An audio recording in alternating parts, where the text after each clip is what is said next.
नमस्कार दोस्तों, अथर्व एजुकेटर के इस YouTube प्लेटफॉर्म पर एक बार पुनः आपका स्वागत है। दोस्तों, ल्यूसेंट जीके में हम प्राचीन भारत का इतिहास अध्ययन कर रहे हैं और हमारा यह 9वां लेक्चर है। करीब एक हफ्ते पहले हमारी सिंधु घाटी की सभ्यता से ये यात्रा प्रारंभ हुई थी और चलते चलते एक एक चैप्टर को करते करते अब हम गुप्त वंश तक पहुंच चुके हैं। आज हम गुप्त वंश को पढ़ेंगे, इसके बाद 2-3 चैप्टर हमारे और बच जाएंगे, जिसमें से एक है गुप्तोत्तर काल, एक दक्षिण भारत के राजवंश, पूर्व मध्यकाल और एक विविध। इसके बाद हम मध्यकालीन भारत का इतिहास प्रारंभ कर देंगे। मध्यकालीन भारत के इतिहास की तैयारी भी मेरी पूरी हो चुकी है, स्लाइड्स बन चुकी हैं, टाइपिंग हो चुकी है, तो उन क्लासेस में आपके लिए कोई समस्या आने वाली नहीं है, किसी भी प्रकार का कोई विघ्न नहीं आने वाला। इसके साथ ही हमने पॉलिटी की तैयारी कराना, पॉलिटी की जो टाइपिंग है मतलब वो प्रारंभ कर दी है। धीरे धीरे 2-3 चैप्टर उसके टाइप हो चुके हैं। 7-8 चैप्टर टाइप हो जाए तो उसके बाद मैं उन क्लासेस को भी प्रारंभ कर दूंगा ताकि वे भी आपके लिए निरंतर चलती रहे। इसी प्रकार मेरी पूरी ल्यूसेंट जीके को कराने का प्लान है। देखते हैं हम कितना सफल हो पाते हैं, पर प्रयास मेरा पूरा है। आप जुड़े रहिए अथर्व एजुकेटर के साथ में। यदि चैनल पर पहली बार आए हैं या अभी तक आपने चैनल को सब्सक्राइब नहीं किया है तो प्लीज दोस्तों चैनल को सब्सक्राइब कर दीजिए, और यदि सेशन पसंद आए तो वीडियो को लाइक भी कीजिएगा, अपने दोस्तों को भी शेयर कीजिएगा और घंटा जरूर बजा दीजिएगा, यानी बेल आइकॉन का बटन जरूर दबा दीजिएगा ताकि मेरे द्वारा डाली जाने वाली वीडियो का नोटिफिकेशन आपको समय रहते मिल सके। तो चलिए प्रारंभ करते हैं प्रश्न हम गुप्त वंश से रिलेटेड, और हमारा पहला प्रश्न है गुप्त वंश का संस्थापक कौन था। देखिए, सिर्फ ल्यूसेंट जीके को पढ़ाऊं तो मैं आपको ऐसे पढ़ा करके आगे निकल सकता हूं कि गुप्त वंश का संस्थापक श्रीगुप्त था, श्रीगुप्त ने गुप्त वंश की स्थापना करी, हो गया प्रश्न पूरा। लेकिन ऐसा नहीं है दोस्तों, आपको इससे रिलेटेड आगे पीछे के प्रश्न भी पढ़ने पड़ेंगे जो आपसे पूछे जाते हैं। जैसे कि गुप्त वंश का संस्थापक श्रीगुप्त था, इस श्रीगुप्त को चीनी यात्री इत्सिंग ने क्या कहकर पुकारा है, यह प्रश्न पूछा जाता है। तो इत्सिंग ने इसे चिली केतो कहकर के पुकारा है, चिली केतो। देखिए, किसको क्या कहकर के पुकारा जाता है, ये प्रश्न अक्सर पूछे जाते हैं। जैसे कि आपसे पूछा जा सकता है कि बिंबिसार को क्या कहते थे, तो बिंबिसार को सैन्य कहते थे, अजातशत्रु को कुणिक कहा जाता था, धनानंद को अग्रमीज कहा जाता था, महापद्मनंद की हमने कई सारी उपाधियां पढ़ी थी। इसके अलावा चंद्रगुप्त मौर्य को सेंड्रोकोट्स कहा जाता था, एंड्रोकोट्स कहा जाता था, बिंदुसार को अग्रमीज कहा जाता था, और बहुत सी उपाधियां हम पढ़ेंगे गुप्त वंश में। यहां तो उपाधियों का भंडार है, तो ये नाम आपको ध्यान रखने होंगे। तो चिली केतो, मैच द फॉलोइंग में कुछ भी दिया जा सकता है। तो चिली केतो किसे कहा जाता है, चिली केतो कहा जाता है श्रीगुप्त को। श्रीगुप्त जो है गुप्त वंश का संस्थापक है। देखिए, प्रारंभिक अगर राजाओं की बात करें तो पहला राजा तो हमारा श्रीगुप्त है। श्रीगुप्त के बाद जो दूसरा राजा बनता है वो बनता है घटोत्कच, और घटोत्कच के बाद चंद्रगुप्त प्रथम राजा बनता है, जिसे गुप्त वंश का वास्तविक संस्थापक कहा जाता है, चंद्रगुप्त प्रथम। अब ये बात मैंने आपको यहां क्यों बताई है, क्योंकि समुद्रगुप्त की जो प्रयाग प्रशस्ति है उसमें पहला राजा श्रीगुप्त को माना गया है, और बुक्स में भी जो गुप्त वंश का संस्थापक है वो किसे माना जाता है, वो श्रीगुप्त को माना जाता है। पर यदि आपसे पूछ ले प्रभावती गुप्ता के पूना ताम्रपत्र या स्कंद गुप्त का सुपिया लेख, प्रभावती गुप्ता चंद्रगुप्त द्वितीय की पुत्री थी, तो प्रभावती गुप्ता का एक पूना ताम्रपत्र है और स्कंद गुप्त का एक सुपिया लेख है। इन दोनों ही लेख में घटोत्कच को गुप्त वंश का संस्थापक बताया गया है, श्रीगुप्त को नहीं। तो यदि लेखों के नाम देकर के आपसे पूछ ले तो ऐसी स्थिति में उत्तर घटोत्कच हो जाएगा। पर यदि जनरल पूछे तो प्रश्न का उत्तर क्या होगा, प्रश्न का उत्तर होगा श्रीगुप्त। चलिए अगला है, गुप्त किसके सामंत थे। देखिए, शासक बनने से पहले श्रीगुप्त के पूर्वज किसी न किसी के तो सामंत रहे होंगे। ऐसा तो होता नहीं कि कोई व्यक्ति जो राजनीति से पूरी तरह दूर है वो साम्राज्य की स्थापना कर दे। चंद्रगुप्त मौर्य की बात ना कीजिएगा, चंद्रगुप्त मौर्य एक अलग कहानी है। पर जनरली जो वंशज होते हैं, जो राजवंश होते हैं, वो पहले किसी न किसी के अधीन रहे होते हैं। तो गुप्त जो है वो कुषाणों के अधीन थे। चलिए अगला देखते हैं, गुप्त वंश के किस शासक ने सर्वप्रथम महाराजा धीराज की उपाधि धारण करी। तो गुप्त वंश का जो संस्थापक है दोस्तों वो श्रीगुप्त है, लेकिन श्रीगुप्त ने स्वतंत्र साम्राज्य स्थापित करना प्रारंभ कर दिया, पर कोई साम्राज्य नहीं बनाया बल्कि किसी छोटे से हिस्से को स्वतंत्र घोषित कर दिया है और वहां का राजा बन गया है। तो उसने अपने महाराज तो उसे कहा गया था, लेकिन महाराजा धीराज जैसी बड़ी उपाधि उसने धारण नहीं करी है। श्रीगुप्त के बाद घटोत्कच राजा बना है और घटोत्कच ने भी महाराजा धीराज की उपाधि को धारण नहीं करा है। इसके बाद चंद्रगुप्त प्रथम राजा बना है और चंद्रगुप्त प्रथम ही वो पहला व्यक्ति है जिसने महाराजा धीराज की उपाधि को धारण करा। इसे गुप्त वंश का वास्तविक संस्थापक कहा जाता है। गुप्त वंश का वास्तविक संस्थापक, इसे गुप्त वंश का वास्तविक संस्थापक कहा जाता है। इसके बारे में और क्या प्रश्न बनते हैं? इसने लिच्छवी राजकुमारी कुमार देवी से विवाह किया। लिच्छवी राजकुमारी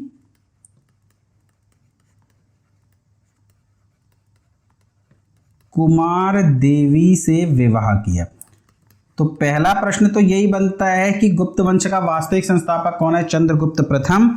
दूसरा बनता है लिच्छवी राजकुमारी कुमार देवी से विवाह किया और इस विवाह के उपलक्ष्य में राजा रानी प्रकार के सिक्के चलाए। राजा रानी प्रकार के सिक्के, तो राजा रानी प्रकार के सिक्के किसने चलाए हैं? तो चंद्रगुप्त प्रथम ने चलाए हैं। और कैसे सिक्के हैं ये? तो ये सोने के सिक्के हैं। धातु जरूर याद रखिएगा गुप्त वंश में। तो ये सोने के सिक्के हैं। इसके अलावा इसने गुप्त वंश का प्रारंभ किया है। गुप्त वंश, गुप्त वंश चलाया है। और गुप्त वंश इसने कब से चलाया है? तो 319 एडी, ये आपको डेट मिलेगी। पर अगर आपको ये डेट ना मिले तो हो सकता है आपको 320 एडी मिल जाए। दोनों ही नहीं मिलेंगी एक साथ, और मिल जाए तो इसमें 319 एडी को सही कर लीजिएगा। अदरवाइज आपको जो भी डेट मिल जाए उसे आप सही उत्तर मान लेंगे। तो श्रीगुप्त और घटोत्कच इन्होंने महाराजा धीराज की उपाधि धारण नहीं करी है। चंद्रगुप्त प्रथम पहला राजा है जिसने महाराजा धीराज की उपाधि को धारण किया है। चलिए सुमेलित करना है। एक तरफ आपको स्तंभ दिए गए हैं और दूसरी तरफ वो शासक दिया गया है जिनके ये स्तंभ हैं या जिनके ये लेख हैं। तो आपको सुमेलित करना है दोस्तों। देखिए प्रयाग प्रशस्ति, इलाहाबाद प्रशस्ति, ये तो सभी जानते हैं ये किसका है? ये समुद्रगुप्त का लेख है। और इसकी रचना किसने करी है? इसकी रचना करी है हरिशेन ने। संस्कृत में ये लिखा गया है, चंपू शैली में लिखा गया है, यानी गद्य और पद्य दोनों ही भाषाओं में, दोनों ही शैलियों का इसमें प्रयोग हुआ है। और इसकी रचना करी है समुद्रगुप्त ने। वास्तव में ये अशोक का अभिलेख था जो कौशाम्बी में लगाया गया था।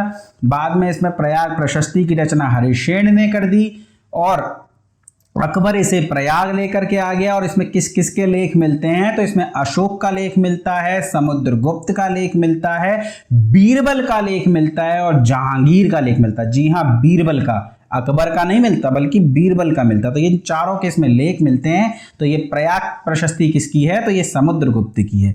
बात करें बिलसड लेख की तो ये कुमारगुप्त की है। देखिए कुमारगुप्त जो है चंद्रगुप्त द्वितीय यानी चंद्रगुप्त विक्रमादित्य का पुत्र था और ये गुप्त वंश का एक ऐसा शासक है जिसके सर्वाधिक अभिलेख मिलते हैं। इसके कई अभिलेख मिलते हैं हमें। विल्सड अभिलेख मिलता है, कर्मदंडा अभिलेख मिलता है, मानकुवर अभिलेख मिलता है, तुमैन अभिलेख मिलता है, उदयगिरी अभिलेख, गवाह लेख मिलता है। और ये पहला शासक है जिसके अभिलेख हमें बांग्लादेश से भी मिलते हैं। कौन? कुमारगुप्त पहला शासक है जिसके अभिलेख हमें बांग्लादेश से भी मिलते हैं। और इस कुमारगुप्त के काल का पहला अभिलेख पूछ ले आपसे, काल का पहला अभिलेख ये पूछा जाता है। कुमारगुप्त के काल का पहला अभिलेख कौन सा है? क्योंकि कई अभिलेख लगाए हैं तो वो बिलसड अभिलेख ही है। बिलसड अभिलेख है। और विल्सड अभिलेख कहां से प्राप्त हुआ है? तो ये आपको प्राप्त हुआ है उत्तर प्रदेश के एटा से। तो इंपॉर्टेंट अभिलेख है ये बिलसड अभिलेख और ये किसका है? कुमारगुप्त का है। भीतरी स्तंभ लेख किसका है? तो ये स्कंदगुप्त का है। देखिए स्कंदगुप्त कुमारगुप्त का पुत्र है। जब ये राजा बना तो हूणों ने इस पर आक्रमण किया है। हूणों का आक्रमण किसके काल में हुआ ये प्रश्न पूछा जाता है तो स्कंदगुप्त के काल में हुआ। हूणों से ये बहुत ज्यादा परेशान हुआ, बाद में इसने हूणों को पराजित करा है। तो हूणों को जो पराजित किया इसकी जानकारी हमें किस स्तंभ लेख से मिलती है? तो वो भीतरी स्तंभ लेख से ही मिलती है। इसके बाद मंदसौर स्तंभ लेख की बात करें तो ये कुमारगुप्त के काल का है। कुमारगुप्त के काल का यानी शासक कौन है जब ये मंदसौर अभिलेख लगाया गया है, तो शासक तो कुमार गुप्त ही है। एमपी में स्थित है ये मंदसौर अभिलेख, पर ये बनवाया या लगवाया किसने है, तो ये बंधु वर्मन ने लगवाया है। तो 1 2 3 4 इस प्रश्न का क्या हो जाएगा, उत्तर हो जाएगा। चलिए आगे चलते हैं। गुप्त शासन के दौरान निम्नलिखित में से ऐसा व्यक्ति कौन है जो एक महान खगोल विज्ञानी या गणितज्ञ था।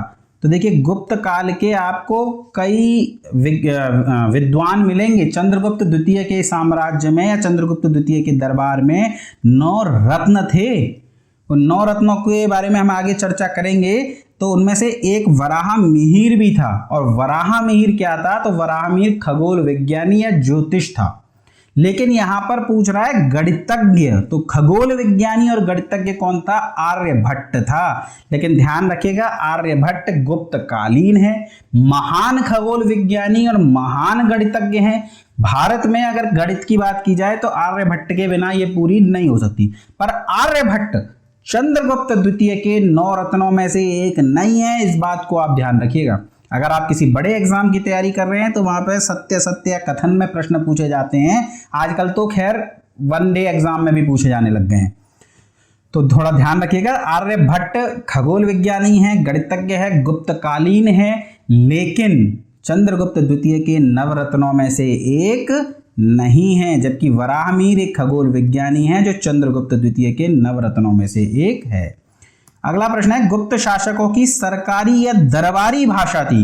देखिए मैंने आपको सातवाहनों की सरकारी और दरबारी भाषा भी लिखवाई थी, तब मैंने आपको बताया था कि उनकी सरकारी या दरबारी भाषा प्राकृत थी, लिपि ब्राह्मी थी। लेकिन जब भी गुप्त शासकों की दरबारी भाषा पूछेगी है तो उत्तर क्या हो जाएगा, उत्तर हो जाएगा संस्कृत। चलिए अगला है, इतिहासकार वीए स्मिथ ने किसकी विजयों से प्रभावित होकर उसे भारत का नेपोलियन बुलाया है। देखिए भारत का नेपोलियन किसे कहा जाता है, ये बहुत आसान प्रश्न है, सबको पता होगा, समुद्रगुप्त को कहा जाता है। इंपॉर्टेंट प्रश्न ये है कि समुद्रगुप्त को भारत का नेपोलियन किसने कहकर के पुकारा है, तो वीए स्मिथ ने कहकर के पुकारा है। लेकिन एक बात बता दूं, ये बात बिल्कुल गलत है कि भारत का नेपोलियन समुद्रगुप्त था। नेपोलियन को आप समुद्रगुप्त कहकर पुकारें तो ठीक है, क्योंकि समुद्रगुप्त तो पहले का है, नेपोलियन बाद का है। दूसरी बात, नेपोलियन अपने जीवन का सबसे महत्वपूर्ण युद्ध हारा है, जबकि समुद्रगुप्त अपने जीवन काल में किसी भी प्रकार का कोई भी युद्ध नहीं हारे। तो समुद्रगुप्त, लेकिन कहते हैं ना इतिहास यूरोपियों ने लिखा पहले, उनकी बात ज्यादा मानी जाती है और हम भारतीय अनुसरण कर लेते हैं। यूं तो है नहीं अपनी पुस्तकों में लिख दें कि नहीं भाई समुद्रगुप्त जो यूरोप का समुद्रगुप्त है कौन, नेपोलियन। लेकिन नहीं लिखेंगे, पढ़ेंगे क्या, भारत का नेपोलियन कौन है, तो समुद्रगुप्त। चलिए हमें तो एग्जाम क्लियर करना है तो हमें ऐसे ही पढ़ना पड़ेगा। गुप्त वंश का वह राजा कौन था जिसने हूणों को भारत पर आक्रमण करने से रोका। देखिए हूण, मैंने आपको जब विदेशी आक्रमण पढ़ाए थे तब मैंने आपको पूरा क्रम लिखाया था कि सबसे पहले ईरानियों ने करा, फिर यूनानियों ने करा, फिर पूरा क्रम आपको बताया था। उसमें अंत में मैंने हूण लिखवाया था आपको। तो हूणों का आक्रमण कब हुआ है, गुप्त वंश में हुआ है। और किसके काल में हुआ है, स्कंद गुप्त के समय में। कुमार गुप्त का पुत्र है स्कंद गुप्त, राजा है गुप्त वंश का, और इसके समय में हूणों का आक्रमण हुआ और स्कंदगुप्त ने इन हूणों को पराजित किया है। और इसकी जानकारी हमें किससे मिलती है, तो इसकी जानकारी हमें मिलती है भीतरी स्तंभ लेख से। ये भी इंपॉर्टेंट प्रश्न है कि हूणों को पराजित करने की जानकारी हमें किस स्तंभ लेख से मिलती है, तो भीतरी स्तंभ लेख से मिलती है। चलिए आगे, गुप्त राजवंश किस लिए प्रसिद्ध था, कला एवं स्थापत्य के लिए, साम्राज्यवाद के लिए, राजस्व एवं भूमि कर के लिए, साहित्यिक कार्यों के संरक्षण के लिए। तो देखिए गुप्त राजवंश वैसे तो कला और स्थापत्य भी है, साम्राज्यवाद भी है, साहित्यिक कार्यों का संरक्षण भी इसने किया है, और राजस्व और भूमि कर भी इसके यहाँ ठीक ठाक ही थे। अध्ययन करते हैं हम आगे, पर इनमें भी अगर सर्वश्रेष्ठ उत्तर ढूंढना हो तो कला और स्थापत्य, कला और स्थापत्य के विकास के कारण ही गुप्त राजवंश को स्वर्ण युग कहा जाता है। यानी गुप्त काल को क्या कहा जाता है, स्वर्ण युग कह करके पुकारा जाता है, कला एवं स्थापत्य के विकास के लिए। चलिए, अजंता कलाकृतियां किससे संबंधित है, देखिए इंपॉर्टेंट प्रश्न है। अजंता, अजंता की जो गुफाएं हैं वो औरंगाबाद में हैं। कहाँ पर हैं? औरंगाबाद में। औरंगाबाद जिला है कहाँ का? महाराष्ट्र का। तो किस राज्य में है? महाराष्ट्र में। किन पहाड़ियों में है? तो सह्याद्री की पहाड़ियों में है। सह्याद्री की पहाड़ियों में। इसके अलावा आपसे पूछा जा सकता है किस नदी के किनारे पर है? तो बाघौरा नदी के किनारे पर है। बाघौरा नदी के किनारे ये स्थित है। कितनी गुफाएं हैं? तो 29 गुफाएं हैं। इसमें से ध्यान रखिएगा 5 आपके चैत्य हैं। क्या हैं? 5 आपके चैत्य हैं। बच गए कितने? बच गए 24 विहार हैं। गुप्त बौद्ध धर्म पढ़ाते टाइम मैंने पूरा बताया था, चैत्य पूजा स्थल होता है बुद्धों भिक्षुओं का और विहार निवास स्थल होता है। तो इसमें से 24 विहार हैं, 5 चैत्य हैं। इन 29 गुफाओं में से कौन कौन सी गुफाएं सुरक्षित बची हैं? तो गुफा नंबर 1, गुफा नंबर 2, गुफा नंबर 9, 10, 16 और 17। यही गुफाएं हैं ऐसी जो सुरक्षित बची हैं, जिसमें से ये जो 16वीं गुफा है ना दोस्तों, इसमें एक चित्र है मरणासन्न राजकुमारी का चित्र। मरणासन्न राजकुमारी का चित्र। और ये जो है अजंता की गुफाओं में जो चित्र मिले हैं उसमें से सर्वाधिक प्रसिद्ध अगर कोई चित्र है तो वह यही है, मरणासन्न राजकुमारी का चित्र सबसे ज्यादा प्रसिद्ध है। ये जो 17वीं गुफा है इसके चित्र सर्वाधिक सुरक्षित है, इसी कारण से इसे चित्रशाला कह करके पुकारा जाता है। और इसमें एक चित्र मिलता है माता व शिशु का चित्र। तो 17वीं गुफा का सबसे प्रसिद्ध चित्र पूछ लिया जाए तो माता और शिशु का चित्र हो जाएगा। जबकि ये पूरी अजंता गुफाओं की बात की जाए तो सबसे ज्यादा प्रसिद्ध चित्र कौन सा हो जाएगा? मरणासन्न राजकुमारी का चित्र। तो ये सारे प्रश्न हैं। कहाँ स्थित है? औरंगाबाद में स्थित है। औरंगाबाद सह्याद्री की पहाड़ियों में, बाघौरा नदी के किनारे। 29 गुफाएं हैं, 5 चैत्य हैं, 24 विहार हैं। 1, 2, 9, 10, 16, 17 ये सुरक्षित गुफाएं बची हैं, जिसमें से 16वीं गुफा को में मरणासन्न राजकुमारी का चित्र है जो कि सबसे ज्यादा प्रसिद्ध है। 17वीं गुफा को चित्रशाला कह करके पुकारा जाता है, जिसमें माता व शिशु का चित्र है। और इनकी स्थापना इन अजंता कलाकृतियों को कब बनाया गया? तो गुप्त काल में। देखिए असली उत्तर तो होगा गुप्त वाकाटक युग। तो यदि गुप्त काल ऑप्शन में है तो गुप्त काल करेंगे, वाकाटक काल ऑप्शन में तो वाकाटक काल करेंगे, और यदि दोनों ऑप्शन में मिल जाए तो गुप्त काल कर दीजिएगा। चलिए, कुछ विद्वानों के अनुसार कालिदास किसके राजकवि थे? तो बात करें कालिदास के, तो कालिदास जो है चंद्रगुप्त द्वितीय के 9 रत्नों में से एक थे। कई प्रश्न पूछे जाते हैं इनकी पुस्तकों से लेकर के, तो आपको पता होना चाहिए कालिदास ने कई पुस्तकें लिखी हैं जिन्हें खंड काव्य, महाकाव्य, नाटकों में बांटा जाता है। यदि खंड काव्य की बात करें तो इनकी पहला खंड काव्य है ऋतु संहार। इसके अलावा दूसरा कौन सा हो जाएगा? एक हो जाएगा दोस्तों मेघदूत। बहुत जल्दी जल्दी बताता हूं क्योंकि काफी कुछ बताना होता है दोस्तों, तो ये मत सोचिएगा स्पीड इतनी फास्ट क्यों है। नाटकों की बात करें तो इनके 3 नाटक थे दोस्तों। एक का नाम है मालविकाग्नि मित्र। मालविकाग्नि मित्र कट रहा हो तो लिख लीजिएगा, मालविकाग्नि मित्र। दूसरा नाटक है विक्रमोवर्षियम। विक्रमोवर्षियम। और तीसरा नाटक है इनका अभिज्ञान शकुंतलम। अभिज्ञान शकुंतलम। इसके अलावा आपका खंड काव्य हो गया, नाटक हो गया, महाकाव्य रह गए ना। महाकाव्य कौन कौन से महाकाव्य हैं? तो एक महाकाव्य है रघुवंशम और दूसरा है कुमार संभवम।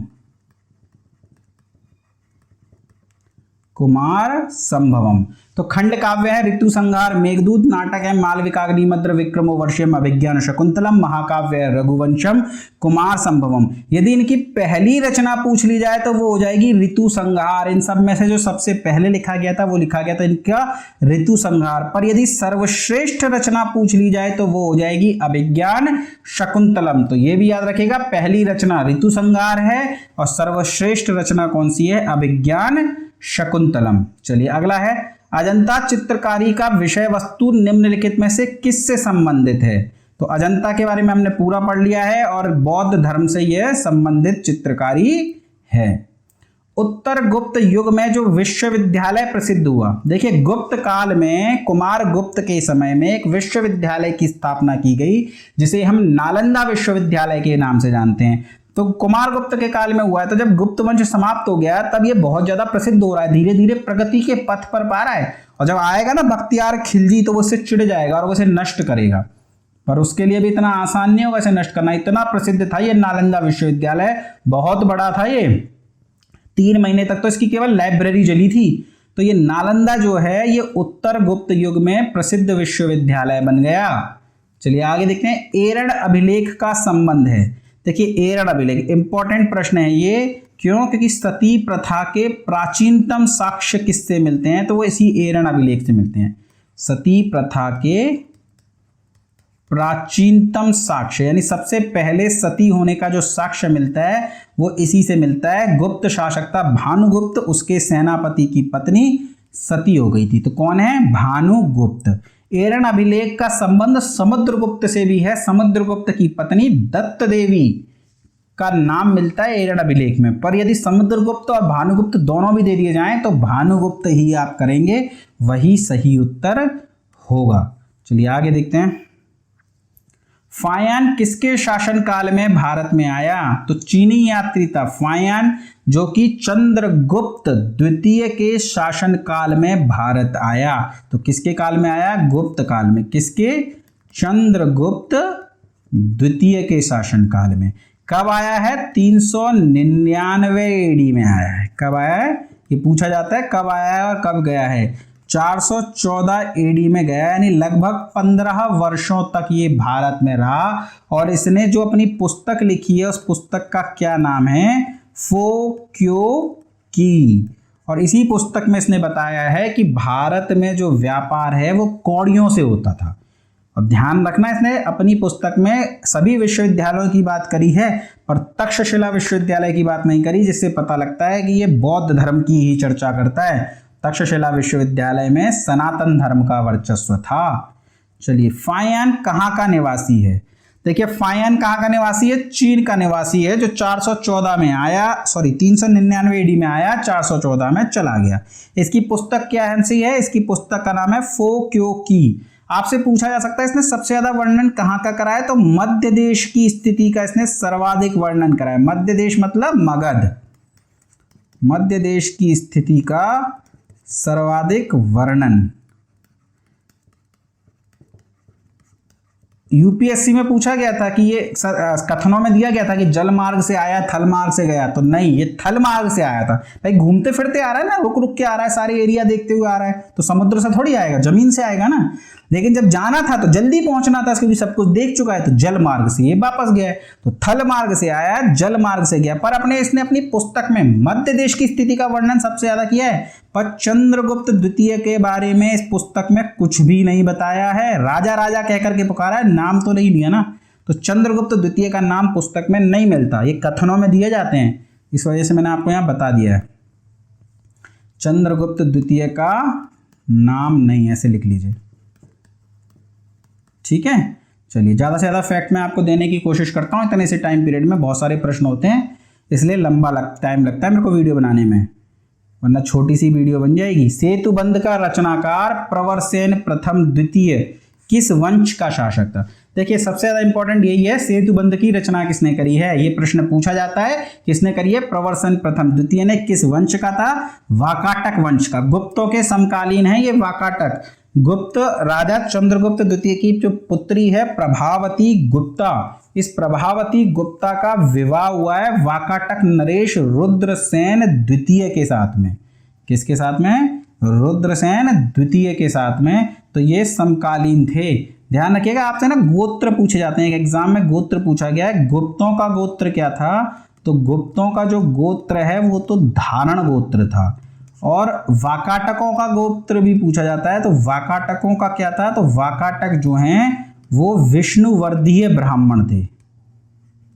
विष्णुवर्धीय ब्राह्मण। देखिए जिस जिसके पूछे जाते हैं ना वो मैंने आपको बताए हैं। मैंने आपको शुंग वंश का गोत्र बताया था, कश्यप गोत्र, क्योंकि इलाहाबाद हाईकोर्ट के ARO पेपर में 2016-17 का ये पेपर था, उसमें ये प्रश्न पूछा गया था। 17, 18, 19 में हुआ होगा, मुझे याद नहीं, क्योंकि मैंने उस पेपर को खुद दिया था तो मुझे याद है।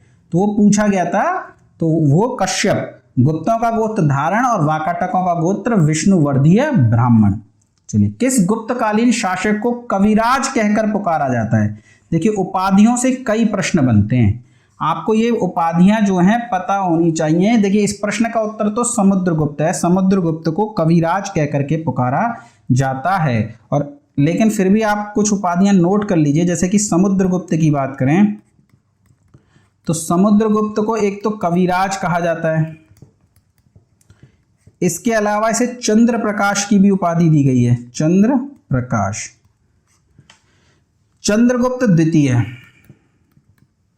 चंद्रगुप्त द्वितीय की हम बात करें तो सभी को पता है इसे विक्रमादित्य कहा जाता है, विक्रमादित्य। लेकिन दूसरी उपाधि इंपॉर्टेंट है, शकों को पराजित करने के उपलक्ष्य में इसने शकारी की उपाधि भी धारण करी थी, तो शकारी भी इसका हो जाएगा। इसके बाद हम चंद्रगुप्त द्वितीय के बाद राजा बना है कौन? कुमारगुप्त। अगर बात करें कुमारगुप्त की तो कुमारगुप्त की जो उपाधि है वो महेंद्रादित्य है, महेंद्रादित्य है। लेकिन हेनसांग ने, हाँ उसमें हर्षवर्धन के काल में चीनी यात्री आया था हेनसांग, और उस हेनसांग ने इसे शक्रादित्य कह करके पुकारा है, शक्रादित्य कह करके पुकारा। मैं थोड़ा कंफ्यूजन था कि फायान था कि हेनसांग था, लेकिन हेनसांग इस प्रश्न का उत्तर है। हेनसांग ने कुमारगुप्त को शक्रादित्य कहा है। इसके बाद राजा बनाए कौन? स्कंदगुप्त, स्कंदगुप्त। और स्कंदगुप्त की जो उपाधि है दोस्तों वो क्रमादित्य है। क्या है? क्रमादित्य। लेकिन एक अभिलेख है कहोम अभिलेख, और इस कहोम अभिलेख में स्कंदगुप्त को शक्रोपम कहकर भी पुकारा है। तो देखिए कितना कंफ्यूजिंग है। चंद्रगुप्त द्वितीय की क्या है? शकारी, कुमारगुप्त की शक्रादित्य, स्कंदगुप्त की शक्रोपम, वहीं चंद्रगुप्त द्वितीय की विक्रमादित्य, कुमारगुप्त की महेंद्रादित्य और स्कंदगुप्त की क्रमादित्य। तो उपाधियों से प्रश्न पूछे जाते हैं। बात करें हम चंद्र प्रकाश की या कविराज की तो वो किसे कहा गया है? वो कहा गया है समुद्रगुप्त को, तो याद रखिएगा। चलिए आगे देखते हैं। स्कंदगुप्त को किस अभिलेख में शक्रोपम कहा गया है? देखिए आ गया प्रश्न, स्कंदगुप्त को शक्रोपम किस अभिलेख में कहा गया है? तो कहोम अभिलेख में शक्रोपम कहा गया है। कहाँ मिलता है ये कहोम अभिलेख? तो ये यूपी के गोरखपुर में स्थित है, यूपी के गोरखपुर जिले में ये स्थित है। चलिए, श्रीलंका के राजा मेघवर्मन ने किस स्थान पर भगवान बुद्ध का मंदिर बनवाने के लिए समुद्रगुप्त से अनुमति मांगी थी? तो जहां ज्ञान की प्राप्ति हुई बोध गया में मंदिर बनवाना चाहता था श्रीलंका का राजा मेघवर्मन, इसके लिए उसने समुद्रगुप्त से अनुमति मांगी थी। चलिए, मंदिर निर्माण का जन्म कब हुआ है? देखिए मंदिर की बात करें तो सिंधु घाटी सभ्यता में तो कोई मंदिर मिलते ही नहीं।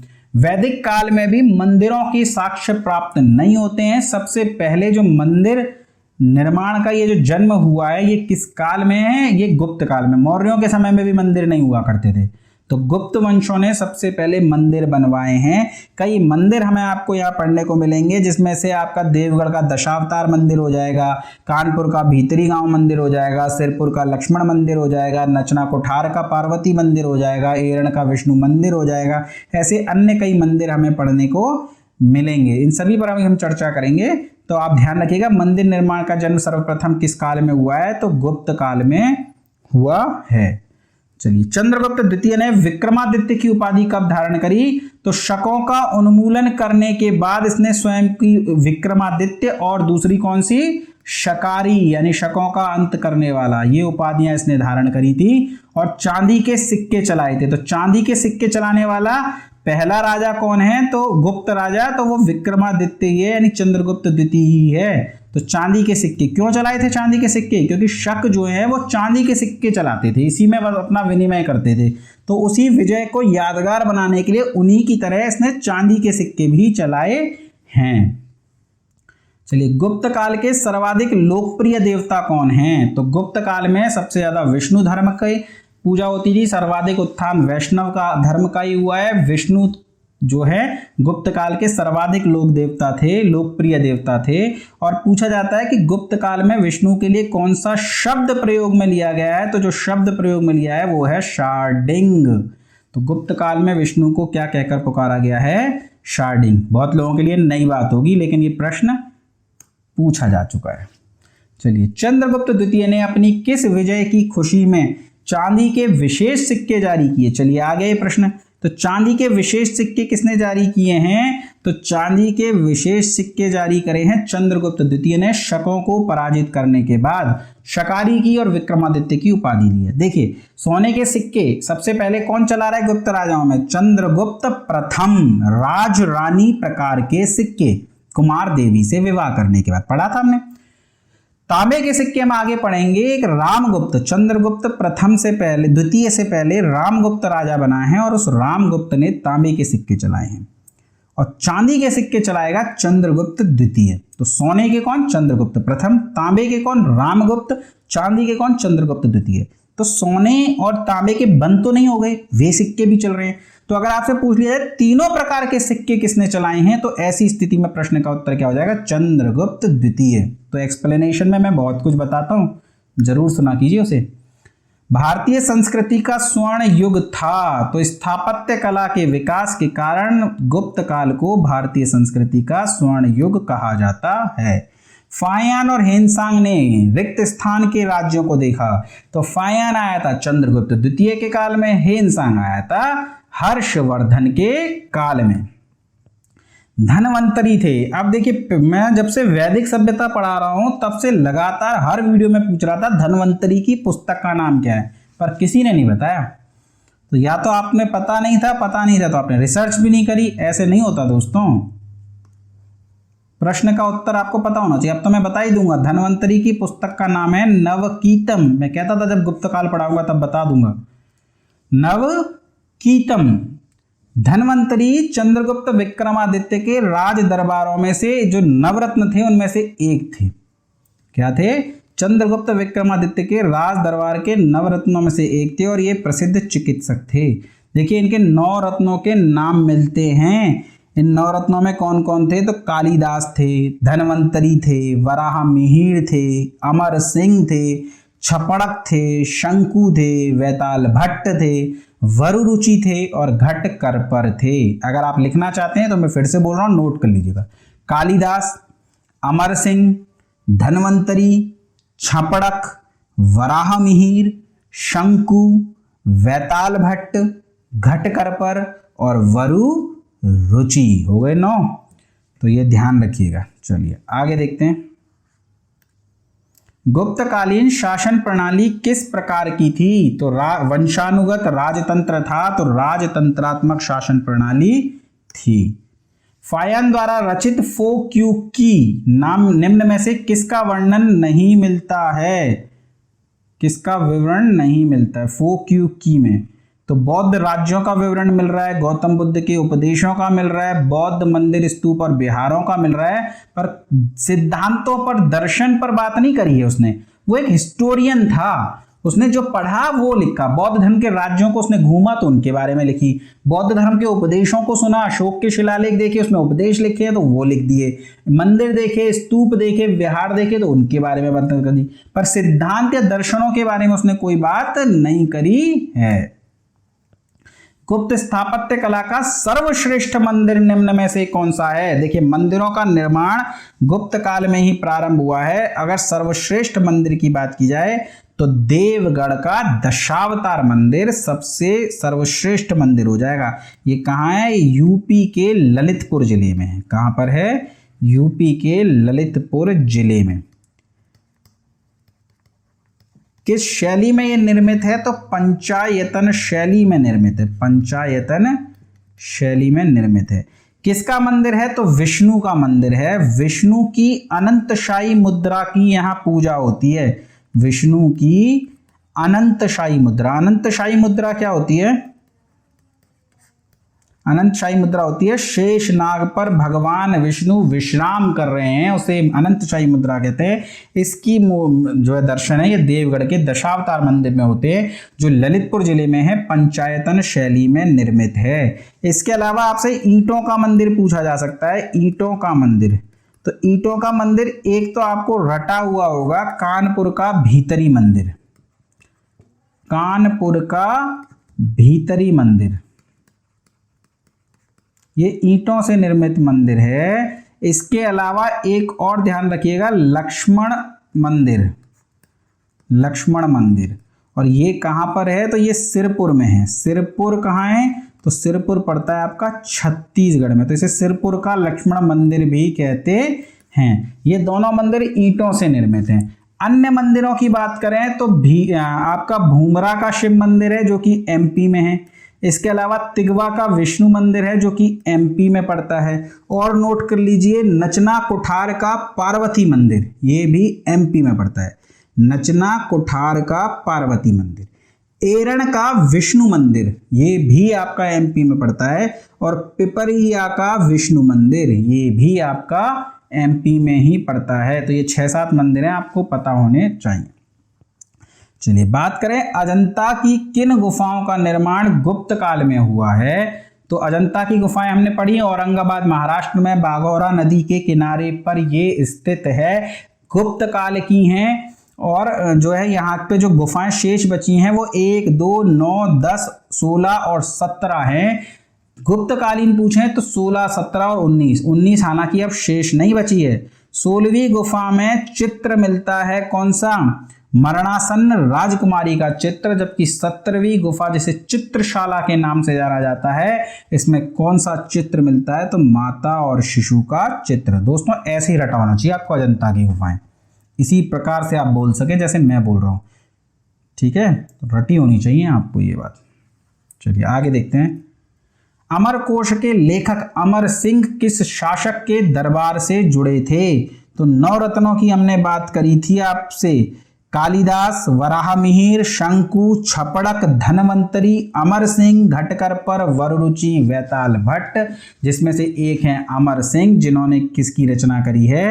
अमरकोश की रचना करी है। आपका प्रश्न है अमरकोश को क्या कहकर पुकारा जाता है? क्या कहकर पुकारा जाता है? हालांकि अब उत्तर तो देने वाले नहीं है, और मैं भी मजबूर हूं अपनी आदतों से, प्रश्न तो आपको दूंगा, कभी ना कभी तो उत्तर दोगे। चलिए आगे देखते हैं। गुप्त संवत 319-20 को प्रारंभ करने का श्रेय किसे दिया जाता है? 319 क्या ईसा पूर्व या एडी? तो एडी। 319 एडी या 320 एडी, जो आपको डेट मिल जाए। इस गुप्त संवत को किसने प्रारंभ किया है? तो चंद्रगुप्त प्रथम ने प्रारंभ किया है। देखिए 319 में शासक बने हैं, तो ज्यादातर जो प्रमाणिक डेट है वो वही मानी जाती है। दोनों मिल जाए तो 319। चंद्रगुप्त प्रथम ने गुप्त संवत का प्रारंभ किस उपलक्ष्य में किया था? तो भैया क्यों किया है? अपने राज्यारोहण के स्मारक के रूप में। विक्रमादित्य की उपाधि चंद्रगुप्त द्वितीय ने क्यों धारण करी? शकों के उन्मूलन के उपलक्ष्य में विक्रमादित्य की और शकारी की उपाधि, ठीक है? तो चंद्रगुप्त प्रथम ने गुप्त संवत प्रारंभ किया है अपने राज्यारोहण के उपलक्ष्य में। प्रथम और द्वितीय में बहुत कंफ्यूजन होते हैं, तो प्रथम से रिलेटेड सारे प्रश्न 3-4 ही प्रश्न बनते हैं, एक जगह लिख लीजिएगा। प्रयाग प्रशस्ति अभिलेख का लेखक हरिशेन किस शासक का दरबारी कवि था? तो जब समुद्रगुप्त की रचना है तो दरबारी कवि भी समुद्रगुप्त का ही होगा ना। हरिशेन का पुत्र है वीरसेन, वो किसका है? वो चंद्रगुप्त द्वितीय का है, लेकिन हरिशेन समुद्रगुप्त का है।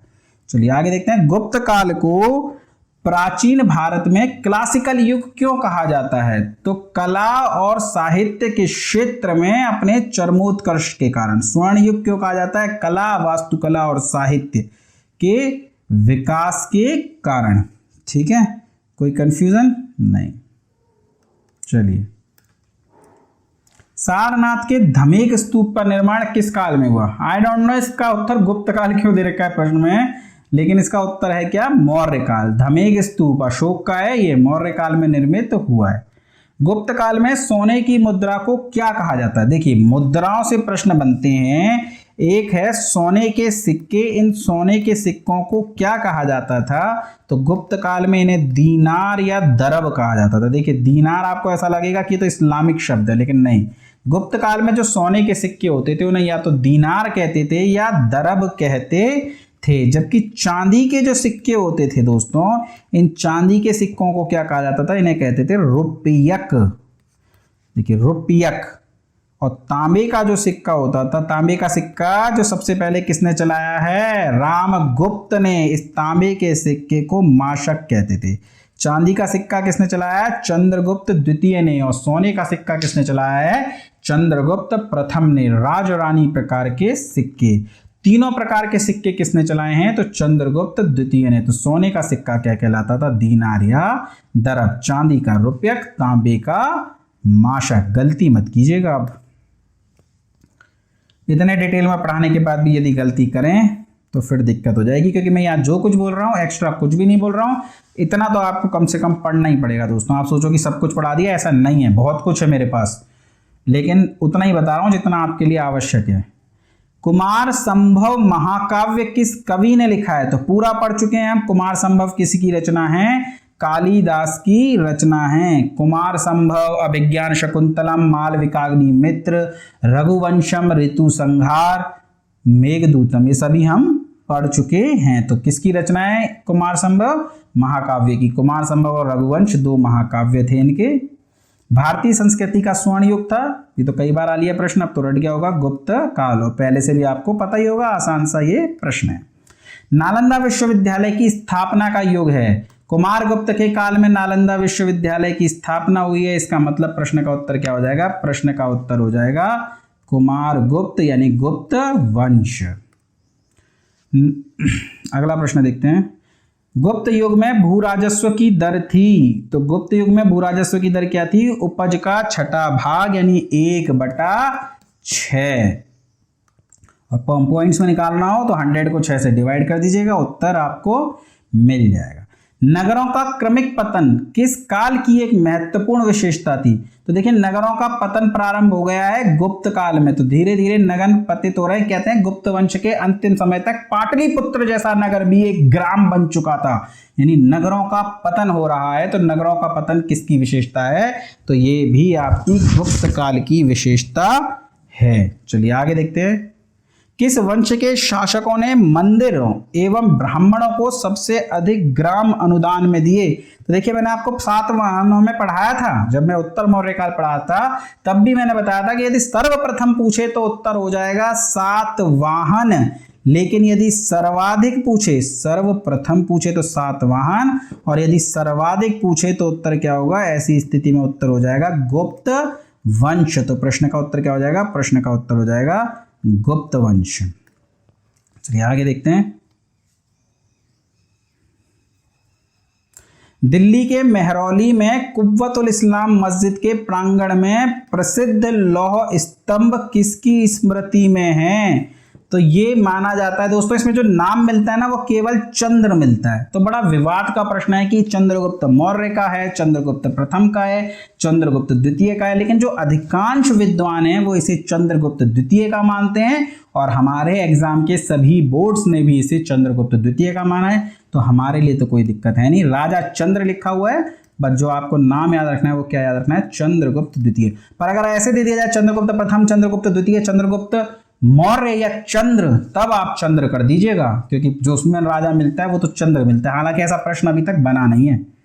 कालिदास द्वारा रचित नाटक मालविकाग्नि मित्र का नायक था। तो मालविकाग्नि मित्र का जो नायक है, जो हीरो है, जो स्टोरी है, वो किसकी है? तो वो अग्निमित्र की है। ये अग्निमित्र कौन है? याद कीजिए, शुंग वंश, पुष्यमित्र शुंग का बेटा, जो बाद में राजा बना। पुष्यमित्र शुंग के काल में ये उपराजा था, कहाँ का? विदिशा का। तो पुष्यमित्र शुंग का बेटा था ये अग्निमित्र, और इसी के ऊपर ये जो ग्रंथ है मालविकाग्निमित्र, कालिदास ने इसी से कथानक लेते हुए ये रचना करी है। समुद्रगुप्त की सैनिक उपलब्धियों का वर्णन किस अभिलेख में मिलता है? तो समुद्रगुप्त के जो साम्राज्य विस्तार के बारे में या उसकी जो भी सैनिक उपलब्धियां थी, उसने उत्तर भारत के राजाओं को हराया, उसने दक्षिण भारत के राजाओं को हराया, उसने पश्चिमी भारत के राजाओं को हराया, उसने पूर्वी भारत के राजाओं को हराया। पूरे कई सारी नीतियां मिलती हैं आपके, हालांकि यहाँ पे वो सब नोट नहीं करा रहा मैं आपको, तो ध्यान रखिएगा। समुद्रगुप्त की इन सभी सैनिक उपलब्धियों का जो वर्णन है वो प्रयाग प्रशस्ति से मिलता है, प्रयाग प्रशस्ति से वो मिलता है। लेकिन प्रयाग प्रशस्ति में अश्वमेध यज्ञ कराया था, इस बात की जानकारी नहीं है। अश्वमेध यज्ञ की जानकारी नहीं, ये बहुत इंपॉर्टेंट है आपके लिए कि प्रयाग प्रशस्ति में किसकी जानकारी नहीं है, तो अश्वमेध यज्ञ की जानकारी नहीं। तो ऐसा क्यों, क्या इसने अश्वमेध यज्ञ नहीं कराया था? कराया था भैया, कराया था, पर सीधी सी बात है कि अश्वमेध यज्ञ से पहले की है ये प्रयाग प्रशस्ति, तो इसमें नोट नहीं करा, मिनट्स नोट करना भूल गए डायरी में। चलिए आगे देखते हैं। निम्न में से किस काल में पुरुषों की स्त्रियों से बराबरी थी? देखिए इस पुस्तक में तो उत्तर गुप्त काल दिया है, लेकिन इसका उत्तर वो एक एग्जाम हुआ था एक बार एमपी में और उसमें उत्तर माना था इनमें से कोई नहीं, और मैं भी इसका उत्तर इनमें से कोई नहीं मानता हूं, क्योंकि इतिहास में अगर हम ऋग्वैदिक काल को छोड़ दिया जाए तो किसी भी काल में स्त्रियों की पुरुषों से बराबरी नहीं रही। बराबरी नहीं रही का मेरा कहने का मतलब है नहीं माना गया, बाकी स्त्रियां पुरुषों के बराबर हैं और आगे भी हैं, आगे ही हैं उनसे, हर फील्ड में आजकल आगे जा रही हैं। मैं ये बात नहीं कह रहा कि वो बराबर नहीं है, मैं कह रहा हूं समाज ने उन्हें बराबरी का दर्जा किसी भी काल में नहीं दिया। आप गुप्त काल मानना चाहते तो मान लीजिएगा, क्योंकि कोई विवाद नहीं है, पुस्तक में इसका उत्तर गुप्त काल ही दिया है और किसी भी बुक में इसका कोई और कहीं कुछ और मिलता नहीं इस बारे में बात। लेकिन एक बार मैंने ये पेपर एमपी के एक पेपर उसमें देखा था और वहां पे इसका उत्तर इनमें से कोई नहीं माना था, तो मेरे हिसाब से इसका उत्तर इनमें से कोई नहीं है, पुस्तक के हिसाब से गुप्त काल है। अब आप इसको अपना विवेक के अनुसार आप उत्तर देख लीजिएगा। चलिए, कौन सा राजवंश हूणों के आक्रमण से अत्यधिक विचलित हुआ? तो स्कंदगुप्त के समय में आक्रमण हुए थे हूणों के, और इसकी जानकारी हमें किससे मिलती है? भीतरी स्तंभ लेख से हमें जानकारी मिलती है कि स्कंदगुप्त ने हूणों को पराजित भी किया है। निम्न में से कौन सा नाटक कालिदास ने नहीं लिखा था? तो कालिदास के तो सभी नाटक मैंने आपको लिखा दिए ना, मालविकाग्निमित्र लिखाया था, अभिज्ञान शकुंतलम लिखाया था, विक्रमो वर्षियम लिखाया था। इसके अलावा मैंने आपको नोट कराए थे क्या, इसके खंड काव्य कौन कौन से? ऋतु संगार और मेघदूत। महाकाव्य लिखाए थे मैंने आपको, इसके रघुवंशम और कुमार संभवम, सभी इंपॉर्टेंट है, आपको याद रखने हैं। जबकि जानकी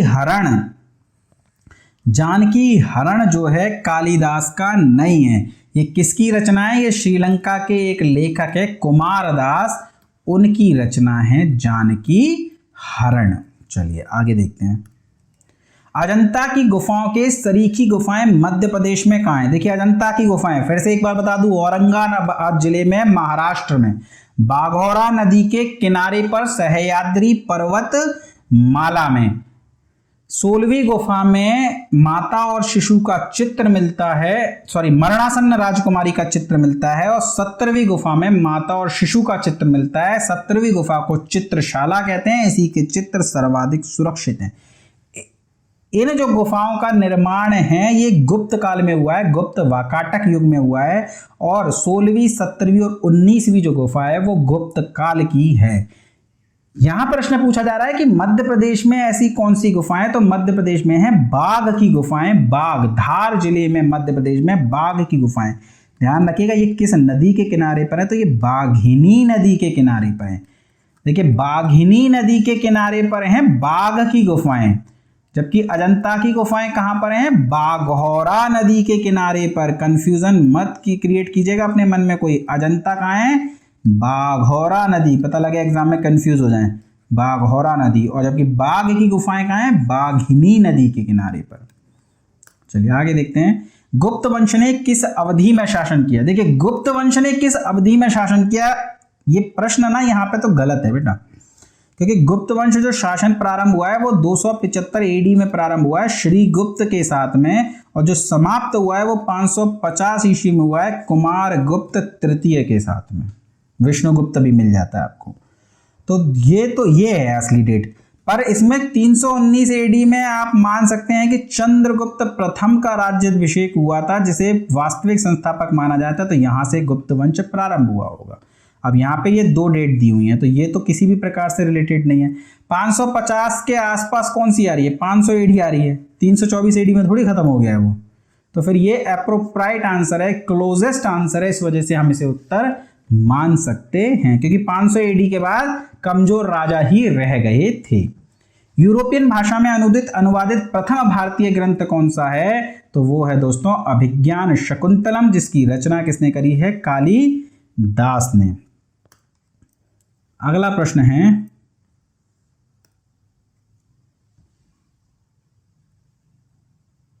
सती प्रथा का पहला उल्लेख कहां मिलता है? तो भानुगुप्त का याद कीजिए, एरण अभिलेख, मैंने आपको बताया था एरण अभिलेख में सती प्रथा के प्राचीनतम साक्ष्य मिलते हैं। इसी एरण अभिलेख में समुद्रगुप्त की पत्नी दत्त देवी का भी उल्लेख मिलता है। पर ये एरण अभिलेख अगर समुद्रगुप्त और भानुगुप्त दोनों दे दिए जाए तो किससे संबंधित है? भानुगुप्त से। इसमें सती प्रथा का प्राचीनतम उल्लेख मिलता है। किस गवर्नर जनरल ने भारत के सती प्रथा का अंत किया था? बताइएगा, वैसे तो सभी को पता ही होगा, आसान सा प्रश्न है, इसका तो बता भी सकते हो आप। बाल विवाह की प्रथा आरंभ हुई थी। बाल विवाह जैसी कुरीति गुप्त काल में आरंभ हुई है। गुप्त काल में बहुत सी कुरीतियां आरंभ होंगी, जिनमें से एक है बाल विवाह। चलिए, गुप्त वंश के निम्नलिखित शासकों को क्रम से लगाइए। चंद्रगुप्त प्रथम, समुद्रगुप्त, चंद्रगुप्त द्वितीय, कुमारगुप्त, स्कंदगुप्त। लाइन से तो लगे हुए हैं, और क्या लाइन से लगाएं? सबसे पहले राजा बनाए श्रीगुप्त, उसके बाद घटोत्कच, फिर चंद्रगुप्त प्रथम। चंद्रगुप्त प्रथम के बाद राजा बना उसका पुत्र समुद्रगुप्त। समुद्रगुप्त के बाद राजा बना है दोस्तों रामगुप्त। ध्यान रखिएगा, समुद्रगुप्त के बाद कौन बना है? रामगुप्त। और रामगुप्त के बाद बना है चंद्रगुप्त द्वितीय, फिर कुमारगुप्त है, फिर स्कंदगुप्त है। इसके बाद और कई सारे राजा रहे हैं। तो 1 2 3 4 5 ये हमारा प्रश्न का उत्तर हो जाएगा। चलिए आगे देखते हैं।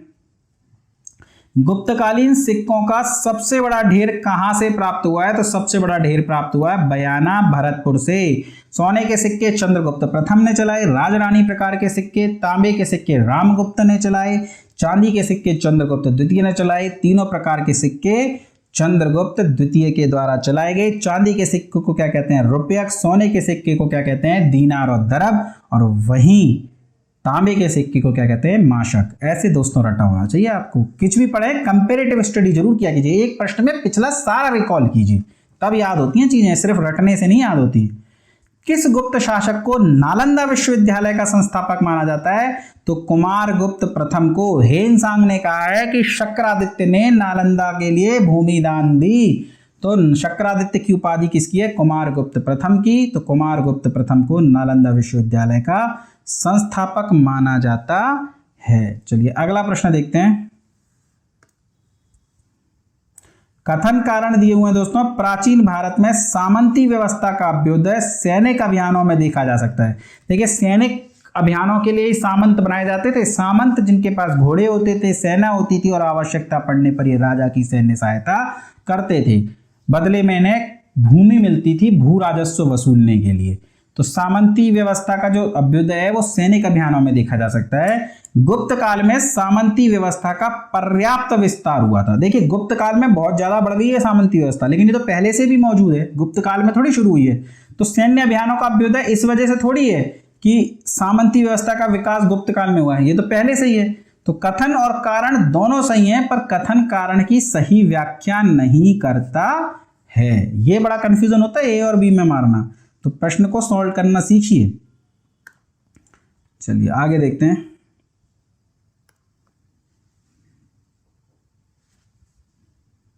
थोड़ा अटक गया है दोस्तों, ओपन होने दीजिए।